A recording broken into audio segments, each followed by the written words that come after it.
आधी रात के 3 बजे अचानक एक सपना आया। वह चौंक कर उठ गई। उसका पूरा शरीर पसीने से भीग गया, दिल की धड़कन तेज हो गई और वह बुरी तरह कांपने लगी, क्योंकि उस सपने में उसने देखा कि उसका बेटा बहुत बड़े खतरे में है। उस समय वहां मौजूद महिला घुटनों के बल गिर पड़ी। वह अपने हाथ पैर हिलाने में असमर्थ थी। उसने हाथ जोड़कर भगवान से प्रार्थना की, अरे बाप रे, मुझे सपना आया कि मेरा बेटा खतरे में है। मेरा बेटा पढ़ाई के लिए दूसरे इलाके में गया। वह उसी कस्बे में रहता है। मुझे नहीं पता कि मेरे बेटे के साथ क्या हो रहा है, लेकिन सब कुछ तो आप ही देखते हो ना, आपको तो सब कुछ पता है ना। मैं प्रार्थना कर रही हूँ, मेरे बेटे को कुछ ना हो, उसकी रक्षा करना अय्या। वह माँ घुटनों के बल बैठकर अपने बेटे को कोई भी दुर्घटना ना हो, कोई भी विपत्ति ना आए, इसके लिए प्रार्थना कर रही थी। ऐसे प्रार्थना करते समय जब उसने ईश्वर की उपस्थिति का अनुभव किया तो उसके भीतर का तनाव कम हो गया, दबाव कम हो गया और उसे शांति मिली। सुबह होते ही बेटे की तरफ से फोन आया।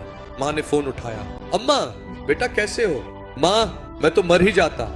क्या हुआ बेटा? मैं हॉस्टल में सो रहा था ना, हमारा हॉस्टल जल गया माँ। मेरे साथ रहने वाले कई दोस्त राख हो गए माँ। लेकिन माँ पता है क्या हुआ? सबके साथ मैं भी अपने कमरे में सो रहा था। सुबह 3 साढ़े 3 बजे कोई आकर मुझे, जो सो रहा था, जगा दिया माँ। उठ उठ कहकर मुझे झकझोर कर जगा दिया माँ। जाग कर देखा तो चारों ओर आग थी माँ। बिल्कुल पास में खिड़की थी। उस खिड़की को खोलकर पाइप का सहारा लेकर जल्दी जल्दी नीचे उतर गया माँ। मुझे नहीं पता माँ कौन आकर मुझे जगाया। अगर तुमने इस तरह दरवाजा ना खटखटाया होता तो तुम मुझे ढूंढ लेती, है ना माँ?